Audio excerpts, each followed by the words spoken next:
It's happening. People are hyped for the Fantastic Four. Time of recording.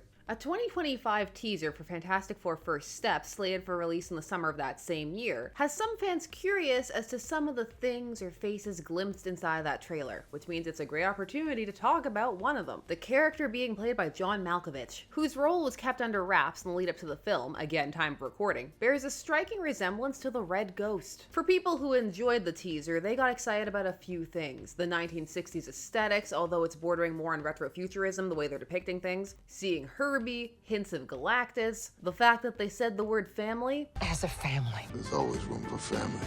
Of course, there are things people didn't like. Not everybody's down for the casting. Some people don't like the voice of the Thing. Okay.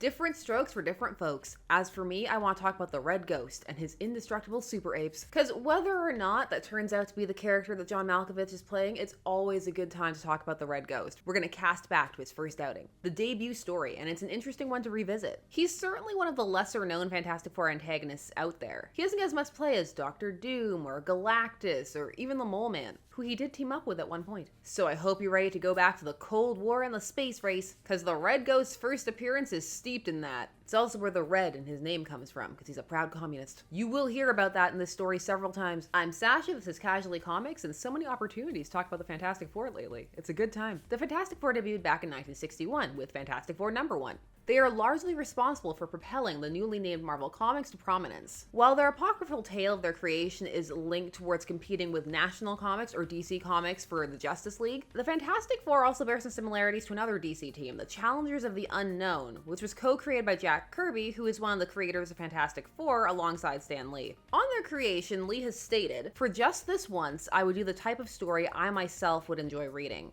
And the characters would be the kind of characters I could personally relate to. They'd be flesh and blood, they'd have their faults and foibles, they'd be fallible and feisty, and most important of all, inside their colorful costume booties, they'd still have feet of clay." The Fantastic Four is an interesting one to go back and read through from the start. Because Marvel is playing so much with being the world outside your window, it bears many hallmarks of that time. But that's not the only thing that's interesting about it. Lots of the lore that's created at the beginning remains to this day and is iconic. And very little of it has changed too much. Fantastic Four issue 13, which is where the Red Ghost debuts, is also the same issue where the Watcher debuts. It's also where the seeds are sown for the idea that the Kree had a base on the moon. The cover is, as always, aggressively hyping everything up, promising one of the most fantastic, I'm sure the pun was intended, tales of all time. The story is by Stan Lee, and even though it doesn't say so, also Jack Kirby, just because of the fact that they were using the Marvel method to create, and that means that the artist has a lot of input in terms of what's going on, whether they get credited for it or not. Jack Kirby was on the art, and Steve Ditko is doing the inking. It's really interesting seeing Ditko ink Kirby. He definitely dials the eyebrows back. The Marvel method can be loosely described thusly. The writer sends a synopsis to the artist. The level of detail varies, but they could be quite loose or quite detailed. The artist would draw it, then the writer would go back over it with dialogues and captions. This method can allow for great speed, and to a lot of creative freedom for various people in the chain. Plus, if the collaborators are in sync, some good fast synergy. But as one can imagine, it can also lead to lots of miscommunication and a difficulty in assigning credit. It can also lead to some cases where other people will have to fill in steps that aren't necessarily their own, with many arguments as to who truly created what. But this story is not about the behind-the-scenes beef, but rather about the introduction of the Red Ghost and a period-typical love of asbestos. Good thing the suit is asbestos lined. Come here, little partner, those fumes are dangerous. Now, issue 13 came out in 1963, so we're still several years out from the moon landing, which means the space race is still hot, and so is the Cold War. And one of the things this issue does is it really foregrounds the team's position as science heroes, because they're that alongside being superheroes. They're borrowing tropes from sci-fi comics as well. Over time, though, the superhero elements would win out when people think about and discuss the Fantastic Four and also the types of adventures they do go on. But that flair is part of them, and they still play in those areas. But at the time, the Silver Age, which is also the Marvel Renaissance, the science hero hadn't entirely fallen from prominence. That's part of why in this story, Reed is so concerned with the space race and their place inside of it, because they have the position that they can do something for the American people. There's a patriotism attached to his science in this. They need to win the space race. Now, Reed has been studying the fragments of a meteorite because he's certain the Reds are studying one that fell in Siberia. And now I found a way to harness that energy. All I have to do is expose this iron bar to the correct radiation, and it will furnish the power to send a huge rocket straight to the moon. This means America may win the space race. See, Sue's still hedging. Straight to the moon, to the blue side of the moon, not the dark side. But meanwhile, behind the Iron Curtain, we get to meet Ivan Kragoff, who's training a set of apes, each a different type, to be the crew on his ship. He's got a gorilla to man operations, a baboon on weapons, and an orangutan mechanic. Ivan is incredibly cruel. He's constantly berating the apes. He's starving them. He's beating them, he's threatening them with guns. I did get a chuckle out of the fact that he calls the baboon Comrade Baboon at one point. Now, they don't get names in this outing, but they will as time goes on. And they are Miklo, the gorilla, Igor, the baboon, and Pyotr, the orangutan. Now, in my head, Ivan has a ridiculous moose and squirrel level accent. I am currently too sick to do/attempt one, but imagine that that's what's happening. At last, my crew of apes is ready, and now we go to the moon to claim it for the communist empire. So it is that through happenstance, the Fantastic Four and Ivan set off at the same time to the moon. But Ivan has another goal, and that's to recreate the experiment that gave the Fantastic Four their powers. Rather, recreate the circumstances, because they got their powers by accident. At least at the start, they got their powers by accident. There are certain versions where it's not an accident and Reed did it on purpose. But right now, we're at the beginning and it's an accident. So the idea behind this instant, as it stood in 1963,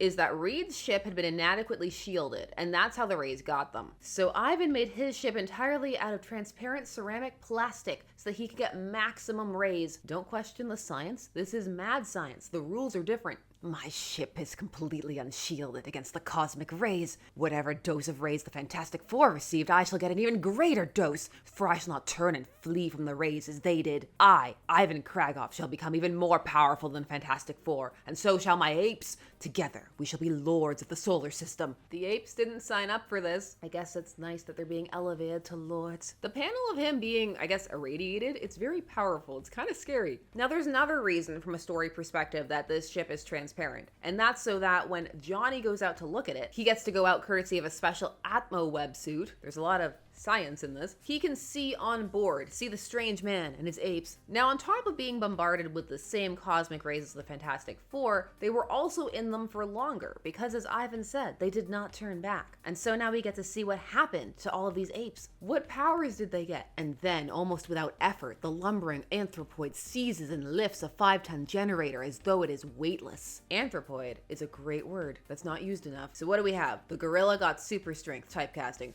The baboon is now able to shapeshift into objects to copy them, copies Ivan's gun first. And then as for the orangutan, he's got magnetic powers. He's become magnetized. I can hear the 90s X-Men cartoons Magneto sound effect when I say that.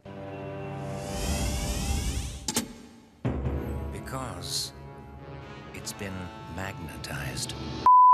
Now you're gonna have to use all of your magnets, how do they work memes when it comes to this story for how they're gonna use these powers. Johnny rushes back to tell Reed he needs to know about the strangeness. They've gotta be warned. We're racing to the moon with a communist and 3 super apes, and the 4 of them may be even more powerful than we are. Before anything can happen, they have to land on the moon. And those ruins, they're pretty cool looking. For convenience, there's oxygen, and that means that they don't have to draw them in any kind of bulky spacesuits so we can see their uniforms. And it's when they split up to explore that we get to see the Red Ghost's power set, his initial one, which is the ability to become intangible, which he describes as unsolid. Ha, now you know this is the power I got from the cosmic rays. I can make my body unsolid like a ghost's, and you cannot hurt that which you cannot touch. I know unsolid is a real word. They can trace it back to the 1500s, but to me it sounds like a made-up word, like somebody banned the word intangible, like how people say unalive instead of killed, but unsolid it is, and he has more powers. He can selectively allow certain parts of his body to become solid, so he can pick up objects. It's a pretty good power set because it also has a phasing component to it. He also instantly names himself the Red Ghost, the ghost part for the powers, and the red as mentioned because he's a proud communist. The first battle of the Fantastic Four versus Ivan and his indestructible super apes is one that is observed and interfered with by the Watcher. This is the Watcher's first appearance, so he's a bit different looking, but not too much. And he's also shown to travel in a UFO. At least that's what it would have been called.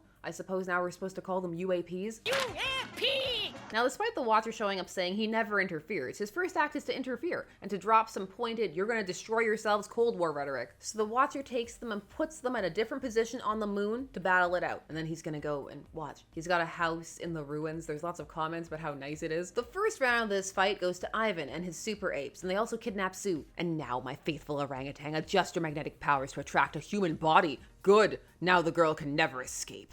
He's holding me to him magnetically. I can't move. I'm completely helpless. This story is just having fun with how things work. Like when Reed turns Johnny into a human jet engine, Sue being kidnapped works out how it usually does in this time period, and that's that she's able to devise a way to escape herself from the inside and find a way that she can be helpful to them. In this case, she's able to free the apes, who she views as innocent victims, just like the communist masses enslaved by their evil leaders. That's a quote. And here's where Ivan's poor treatment of the apes comes back to bite him. He was starving them, so they're quick to turn on him. After they eat first. Priorities. Food first. First food, then vengeance. Now, in this story, the odds are stacked against Ivan because he's the villain, and so there are some things that happen that don't seem entirely fair in terms of this contest. There's an interlude where he goes into the Watcher's house, which baffles him with its alien architecture. It's beyond human understanding. It's too alien, too different. I don't even know what I'm looking at. I do. Modern interior design. Foolish earthling, you dare disturb the privacy of the Watcher. The Watcher does things like send him to the past and then to the end of the universe, then boots him out of the house right into the line of fire of a paralysis beam that Reed made. There were a lot of bits lying around. He was able to construct a rudimentary paralysis beam. Now, ultimately, the apes get the paralysis beam and they chase Ivan off. The Fantastic Four leave him there on the moon, and the Watcher now has to move because now that they've gotten to the moon, it means that he has to observe from further away. He has to abandon his nice house. Fantastic Four 13 is a fun issue. It has plenty of action in space. And while it's trying its hardest to be oh so scientific with its language and the way it explains things, at the end of the day, it's a mad scientist and his augmented apes fighting the Fantastic Four on the moon while the Watcher watches. And it's a good time. Now, some people do get caught up in where Ivan is positioned in terms of Marvel's sliding timescale, but he's fairly easy to shift down. While he is clearly a Cold War creation, he has enough solid traits outside of that you can move him. And there are elements that work a bit better if you push them down, like him coming from a faded former USSR versus one at the height of the Cold War. It can work because then it makes him appear more obsessed and crazed. You see this not only in the comics, but in adaptations. This story from issue 13 was adapted in the 1960s Fantastic Four animated series. Now, as for Ivan, he's still in use, and we'll do a bit of a cliff notes on him. He hasn't changed too much. He first reappears in Fantastic Four 29, and they end up fighting on the moon again. But he also starts to branch out to fight the Avengers or Iron Man. There's a very solid Iron Man story where he has to team up with the Unicorn. The Unicorn had been helping the Red Ghost initially. However, his appearances are fairly sporadic, and he'll go through periods of time where he's missing in action for various reasons, like he was lost in between dimensions. At one point, he lost his powers and he had to get them back. That was the first Iron Man story. And when he did get them back, there's a cosmic ray gun. There would be changes. There would be a period when they were more enhanced. He lost his apes for a time and was using non-powered apes, Alpha and Beta, for a bit, but that just wasn't the same. So thankfully he got his original ape squad back. He's been trapped in ghost form. He's one of those characters who can appear like he's died only to reappear. The power set and the name help with that. His plots become more and more mad sciencey as the years go on, and he still pops up on occasion. At one point it looked like Hydra Cap had killed him, but if it's Hydra Cap it doesn't count, and he's been seen since. Since he has a mad scientist and power-hungry base, there's a lot you can do with Ivan that makes sense, since you can come up with a lot of reasons for him to be either building an item or seeking one. And if you're looking for a story that just wants to embrace being comic booky, he's the kind of character that works with. Just even saying Ivan and his indestructible super apes, it puts a smile on my face. If it is him in the Fantastic Four first steps, it'll be interesting to see what route they go, if they go campy, if they don't. But that was the first story of the Red Ghost. What did you think of it? Are you a fan of the character? You think he's fun? Silly? Would you ditch the communist element? Would you dial it up? Would you play him more seriously? Would you play him as more fun? Your thoughts, I want to hear them. And while you're down there, please do all the YouTube things. Like, share, comment, subscribe, hit the bell notification so that you never miss a vid. Thanks so much for taking the time to spend discussing comics with me. I always appreciate it, and I will see you again soon. Bye-bye.